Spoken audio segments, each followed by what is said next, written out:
The second quarter of 2016, I went through an extraordinary experience.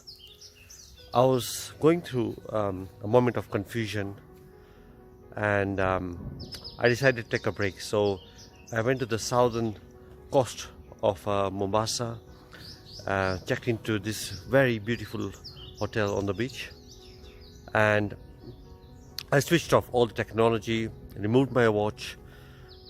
I didn't want to be disturbed, and I lost time. So I had my meal when I felt hungry. I didn't wait for lunch or dinner. I slept when I wanted to sleep. I woke up when I wanted to wake up. I completely stopped following time.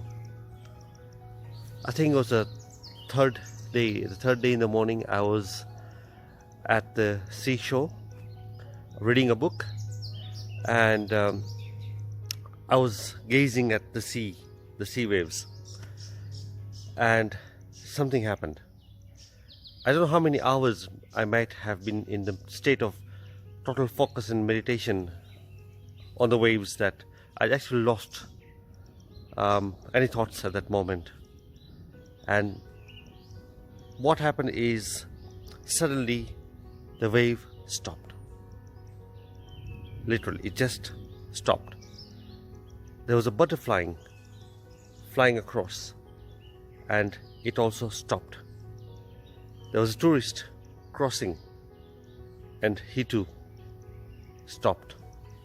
It's like somebody of my mind or something happened which just pressed the pause button.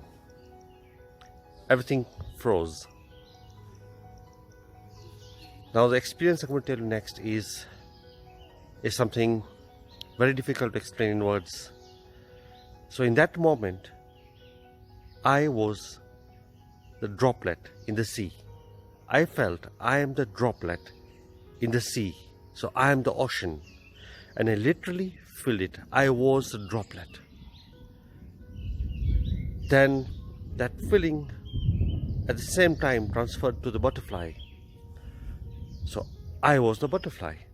I was actually the butterfly looking at myself sitting on the bed. I was the butterfly.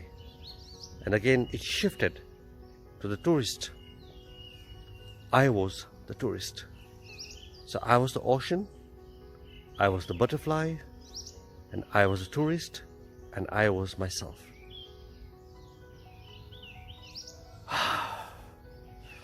In that moment, suddenly it unfroze and everything moved. The sea waves started moving again, and I burst out crying. I cried loud, I cried like a baby. There were tourists around that came to comfort me, and I told them, please leave me alone. Please leave me alone. And I cried and I cried and I cried till probably late afternoon or evening. I just kept on crying. The next day again, I was in this moment where my senses had been enlightened or opened up, where I could hear each bird, I could hear the wind, I could hear the trees. I was completely in the moment, and again cried, kept on crying. My life changed completely thereafter. After the transformation, whatever happened, my life is completely changed. And that's when I decided to start my motivational talks and my sharing my thoughts through Vertical Being.